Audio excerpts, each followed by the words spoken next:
So today I'm sharing about how in the lower world or Hasidism, we can look at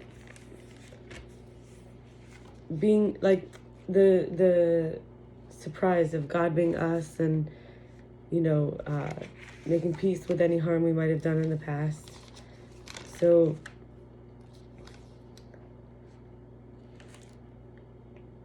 identity. Anyway, so in the lower world, the purpose is to tell everyone they belong and they're good and lovable. There's a hidden goodness, a fruitful, rich darkness, and a disowned, abandoned part of self. There's ancestral gifts, lessons, struggles, blessings, and lives, the collective unconscious, and we meet and conquer demons that we transform into pure energy with personal power. I have a tendency to make myself small to be liked and accepted, and there's shame instead of honor for my past and feeling haunted. Recasting my life as a heroic quest is actually, instead of hiding the gems and gifts in my heart, through the fear of facing the past or acknowledging, hearing, and embracing it. In order to face that, from facing that, in order to see the treasure in all of life's transpirations, all that transpired, and reflecting on the wisdom, letting it go. And then Rabbi Ingber from Romemu in Manhattan of New York City talks about, give me what I need, and I'm giving you what you need. There's the waters of the feminine, the lower desire gives way to the upper desire, in the infinity of becoming into being. In between, there's the whole world, from becoming and then being. It's like the original idea into the omega point, where nothingness to somethingness. We know about this week's Parsha is actually about Jacob. When I say this week's Parsha, I mean the chapter called Vayetze. Not the chapter, the portion. And Yaakov's descendants inherited, Bnei Israel. Yaakov became Israel. Inherited capacity for unbounded consciousness, and to involute to the evolute, from nothing to something, something to nothing, deepening the capacity, inevitable that will return to the nothingness space and keep returning for longer and longer as a pleasure dome. A creative longing can give potential for human life. Further away we incarnate beings come to ego and separate self, the pleasure recedes. So really the question, and it's a song, what if God was one of us? What if God was one of us? Just a stranger on the bus. And you can find that song online. So Hashem means the name. We all belong. We're strangers in a strange land. The demons can only touch wounds. True love heals even after it dies, after the person dies. My reality is God appearing to me, and I can see up to my capacity to focus and stay clear, and I can hear up to my capacity to listen and hear truth. Angels who don't know it. No one tells us, so painful, the source of all wallets and people. Nobody knows the way. Who is kind, who is merciful? We're all lost. Nobody means any harm. We're all forgivable. We identify with the pain sometimes. When we aren't God, we can be everything. All is God. Trying to be more godly than the next is an ego relationship. To be needed and need sacrifice. And sacrifice, I would only sacrifice to God. How to make peace by the harm we did in the past. We can think about how we tried to turn people into controllable items to relieve our suffering and treated them like objects to make us happy. We can start to see that love is a resource we can share, and the most enjoyable feeling is when we are feeling godly, a transmitter of lovability, using words for love versus when I might have used words to harm. I forgive the past me for making others feel unlovable through my words, speech, and action, basically repeating what was done to me. My father wasn't there when I needed him and cut me off, and I repeated this to others, ending relationships to protect my future self. The darkness shows me my mother wants to be less lonely and feel a part of, and my father wants me to be happy that the men I used and the women I used also had these intentions. Those intentions. I am connected to my true source, and I'm never cut off or forsaken. I was trying to find godly love in a human being, and when I couldn't find it, I would treat the person like garbage, unworthy, and valueless. Just because they couldn't carry my burden or fix my problems, just because they couldn't live up to my ideal. That was done to me. I excused it to avoid facing my own sins.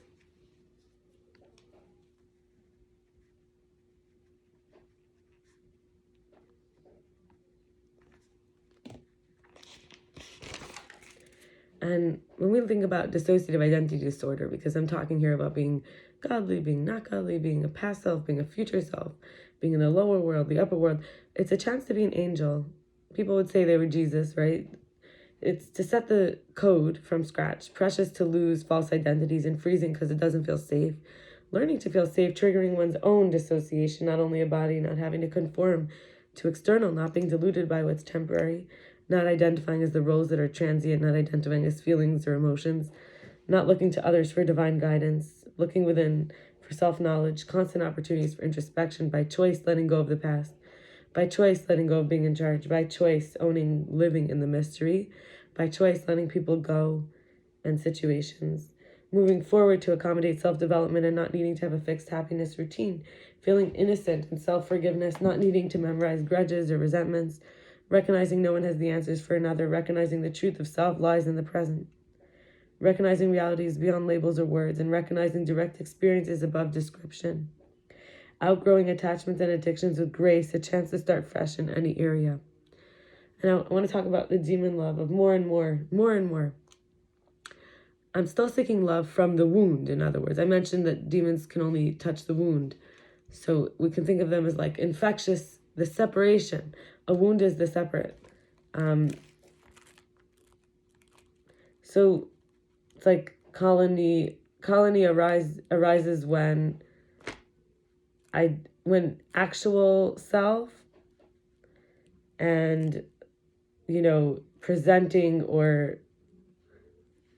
presented or perceived self have space. Or we could say the ideal self, like the ideal self or unintegrated self.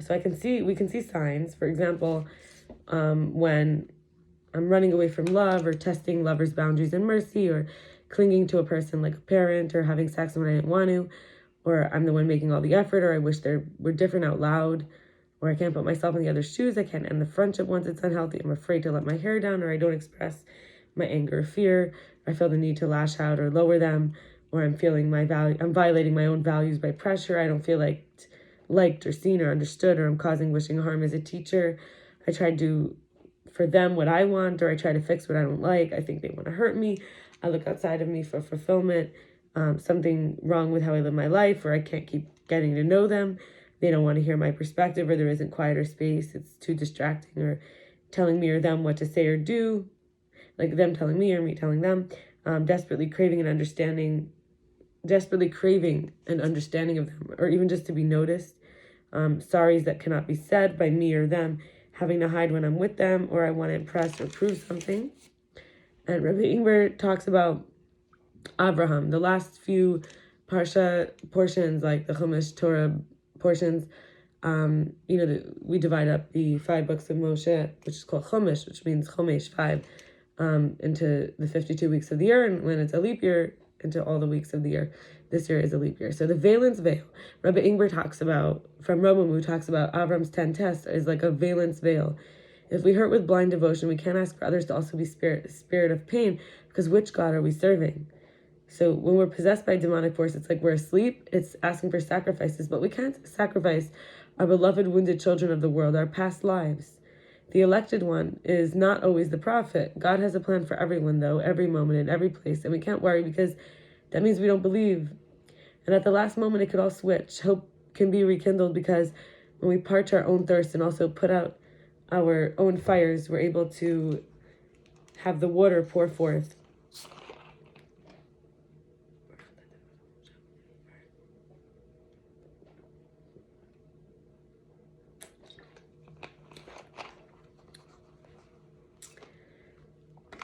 Caring what someone thinks comes from the ego state. Reassurance comes in endlessly sent ways. Then from Chabad.org, I wanted to share about being thrown in a fire, leaving